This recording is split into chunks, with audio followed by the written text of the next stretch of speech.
I don't know, man. I think Airbnb caving to this, that's just weak. It's really, really weak because, hey, man, they're really denying people a very unique experience, okay? And then the guy crying and complaining about this, that it needs to be taken down because it's so evil and racist. Did he really think that people paying to stay in a slave cabin would be kept there? Like, what the fuck is he on about? But even still, it's TikTok. It's Airbnb, you know some dumb stuff is going to be going down. Airbnb removes a $165 a night slave cabin at Mississippi's Belmont plantation after TikTok user called it an atrocity.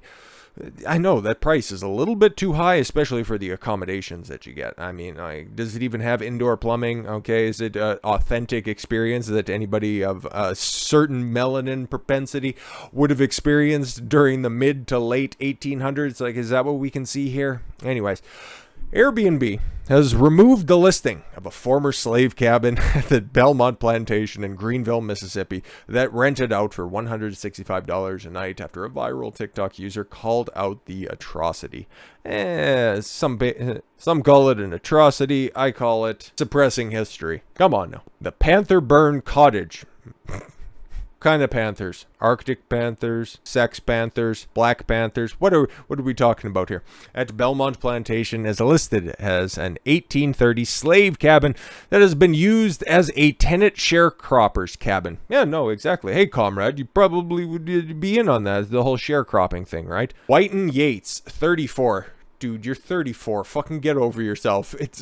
You don't have to stay there. It's fine. Fuck's sakes. And you're 34 and using TikTok? This is super ew. What the fuck is wrong with you? Posted a now viral video. It has garnered nearly 3 million views. And again, if the Airbnb wouldn't have caved to this would have got massive fucking attention. Okay? And again, it's in Mississippi. I bet this guy's probably in some fucking metropolitan city on either coast. He wouldn't even be able to point to Mississippi on a fucking map. So why you caving to him and the brainlets that are on TikTok? Christ on ice. But he was saying it was anything but quaint and charming. I've seen the pictures inside of it. It's actually exactly that, quaint and charming. The history of slavery in this country is constantly denied, and now it's being mocked and turned into a luxurious vacation spot. Well, again, look at the size of that place. I wouldn't necessarily say it's luxurious. It's pretty pricey. And again, by proxy, you're just kind of denying history because, hey, if it's an authentic slave cabin and you're trying to shut it down, you're trying to get it canceled, kind of suppressing history, my guy. So again, I can't take anybody, a grown-ass man using TikTok. Fuck is wrong with you? This is not okay. This is an 1830 slave cabin up on Airbnb. Yeah, don't worry, it's been modernized, okay? Otherwise, it would have been significantly cheaper if it was the original condition. Yates told DailyMail.com on Tuesday. How is this okay in somebody's mind to rent out this cabin as a bed and breakfast? You know, it would be super based by the guys who were running this stuff. Okay, if they would have made the people out there staying in the slave cabin prepared the breakfast for them. Just saying, how is this a place where human beings were kept as slaves? One-story home accommodates up to 2 guests, featuring a bedroom and a private bath, and there's no mention of a kitchen. Yeah, no, exactly. That's in the Massa's house. Adding that the former slave quarters have been renovated with modern amenities, including Netflix. Sweet. But the Wi-Fi is actually pretty spotty, so it's an even bigger atrocity. And it only plays cuties. So again, the conditions have just been so terrible. The property had a 4.97 star rating with 68 reviews. So people actually liked staying in the slaves' quarters, but this guy needed content on TikTok, so he voiced his displeasure. And how long are TikToks? 30, 45 seconds? Yeah, no, exactly. He got all of his feelings out there. 34-year-old man. Unbelievable.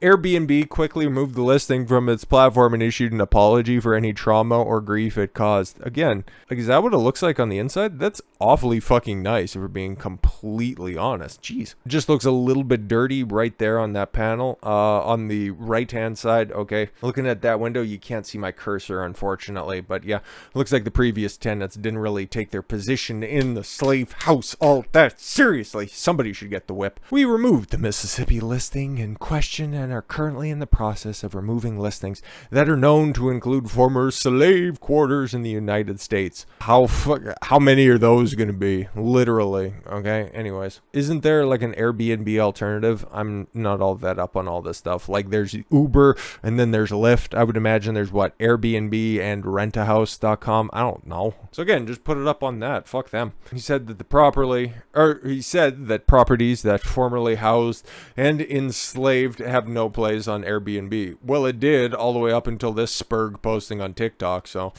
I don't know. We apologize for any trauma or grief created by this process of this listing. Has anybody ever been hurt by words on the internet that weren't addressed to them? Literally, like, does anybody have scars because of this?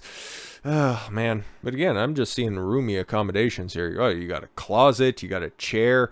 There's just no shine box.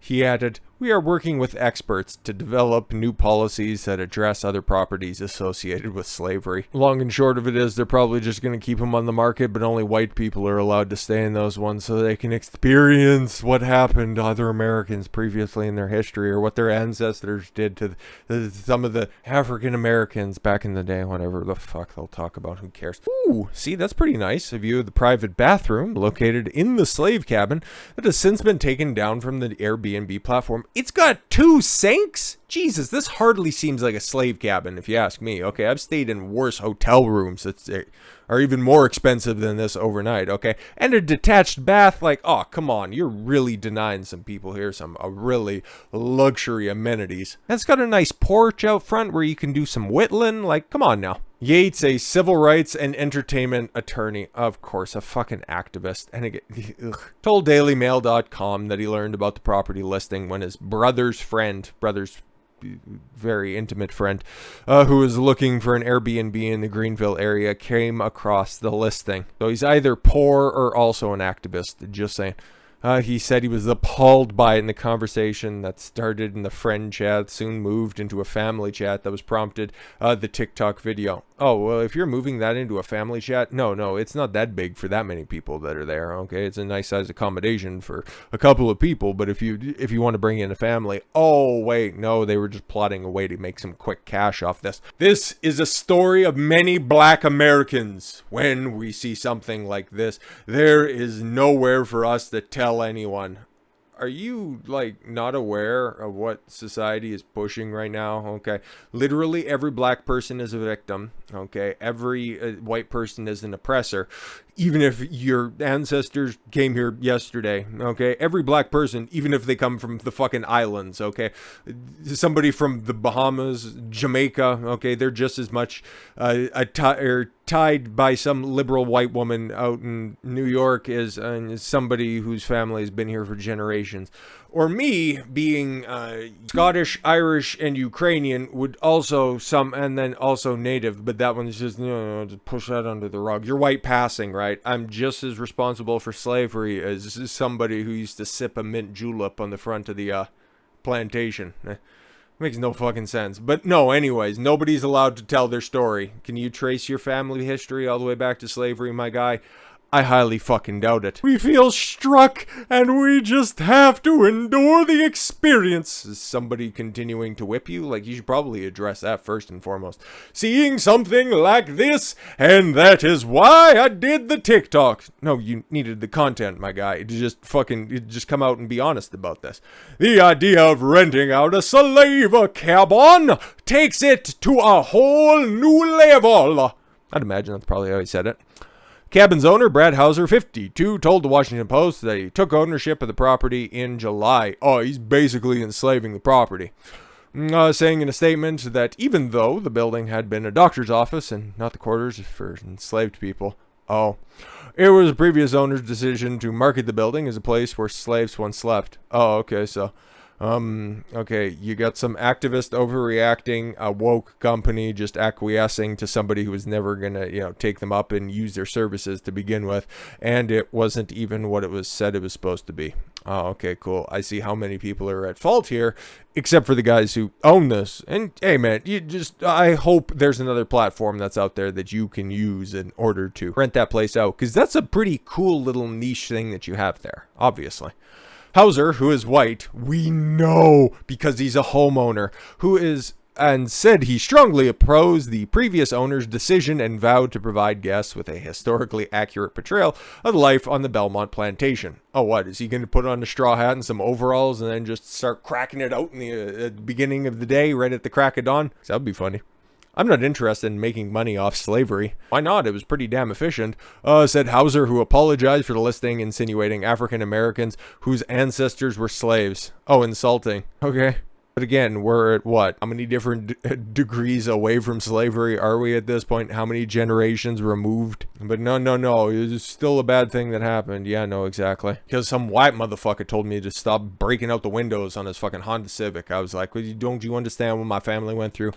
Whatever. Yates, who lives in New Orleans, grew up in Georgia. Oh, okay, cool. That's going back to the activist lawyer. Oh, okay, cool. And his family has history in Louisiana. Okay, cool. So it does. I don't think his family were ever slaves on this plantation, but again, could be wrong. Yeah, man, that place was a fucking dive back in 1936 when that picture was taken. Beautiful house, though. 9,000 square foot mansion. I'm sure it probably took so many slaves to make that place exactly what it was beforehand.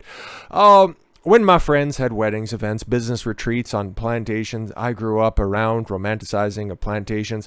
That is not new, but furthering that romanticization of slavery by renovating a slave cabin. It's a doctor's office, you dumb cunt. Then renting it out as a bed and breakfast is a new level of atrociousness. You know what's even more atrocious? Not understanding what you're complaining about. Actually, it's not atrocious. It's just humiliating, and somebody with a JD should probably know better. But maybe he does. And he just wanted his 13 seconds of fame. I take off, too, for the fact that I've already mentioned his name a couple of times, okay? I know it's 15 seconds when he posts on social media. Anyways, Yates said that most of the people who reached out to him after the video posted agreed with his views. Wow, imagine that. A bunch of people on TikTok agree with your socialist agenda. Color me surprised. Well, don't color me at all. Said his intention was to reach out to Airbnb of the host of the property and didn't appear too eager when they responded. But he said words are not enough. So you didn't want to reach out to him. You just wanted to make him feel bad about owning a place and trying to turn a buck off of it. Again, you're just a cunt, a fucking worthless sack of shit, okay? A fucking ambulance-chasing grifter. Belmont Plantation, established in 1857, is the last antebellum mansion along the river in the Mississippi Delta. Its website says it stands at over 9,000 square feet. It's listed in the National Registry of Historic Property. Yeah, man, it really looks like a nice place, that picture notwithstanding. But, yeah, we're going to go off track here for a little bit because, again, I just wanted to laugh at the fact that there was a slave shack on Airbnb, and then really digging through this article, I hate the guy who was complaining about this to begin with. Okay, what's his name? Because we're going to take a look at his law practice here.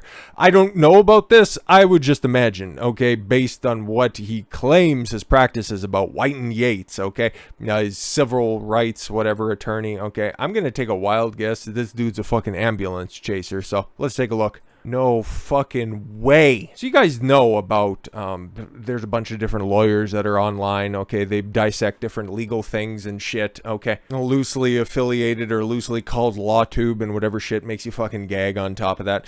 I like one conditionally, and I'm a big fan of Legal Mindset. He's really based, and he's, for all intents and purposes, a pretty good dude from what I can see from the outside looking in.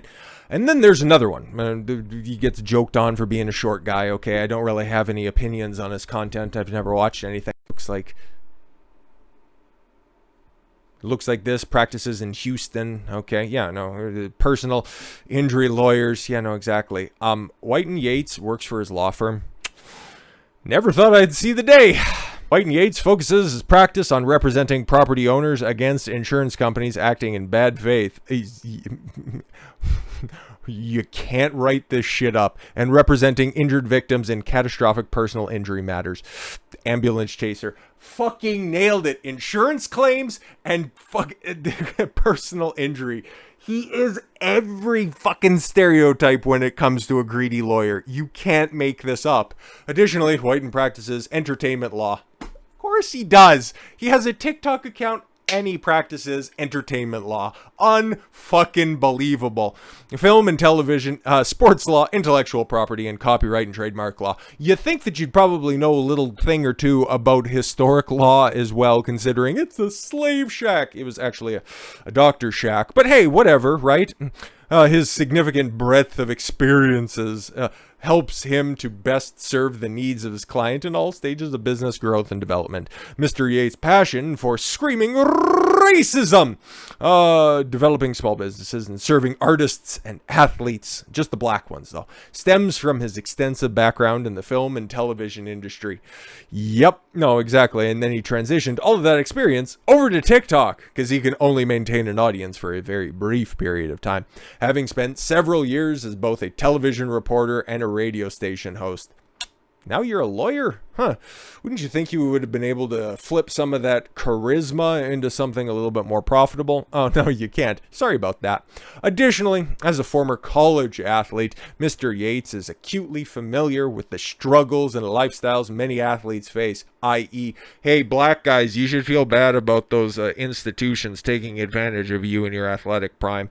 That's what that translates to. And deep understanding helps to guide his representation of his clients in the sporting arena. He counsels and advocates for the clients on any aspect of the entertainment and sports career, whether it is drafting and negotiating a contract to developing a license agreement for the artist creation to be used by a third party. Mr. Yates is uniquely equipped to handle any legal matter that will help his clients' careers forward. Mr. Yates has published online articles and regularly volunteers with the Ella Project in New Orleans, Louisiana. He is admitted to practice in Louisiana. He's a member of the Louisiana Bar Association and the New Orleans Bar Association. Received his JD from Loyola University, New Orleans School of Law, and he did his undergrad at Georgia Southern University. He lives with his wife and 2 young children in Louisiana, where when not attending to or advocating for his clients, i.e. trying to grift, he enjoys hiking with his family. Yes, the former plantations, in order to complain about them. Attending music festivals. By the way, Attorney Tom is spearheading a bunch of different lawsuits against Travis Scott for Astroworld last year. And adding to his comic book collection. Oh, so, yeah. I'm sure he just buys all the new Marvel stuff where it makes white people feel bad about themselves. What a fucking hack. God, that was a nice little unexpected treasure trove on top of that. Hell, this made quite a different turn, and I'm totally down for it if we're being completely honest. So yeah, if you're in the area of, Greenville, Mississippi, and you want a unique experience, check these folks out because, hey man, there's going to be quite a big demand after this. I would imagine cancel them from one platform, but hey man, that shit's been standing for a long time and it's a historical building, so you just drove the price right up. Good on you. Anyways, with all that said, thank you all very much for the gift of your time. I've been Don Consuelo. I want you to follow your gut and get after it. Take care, everyone.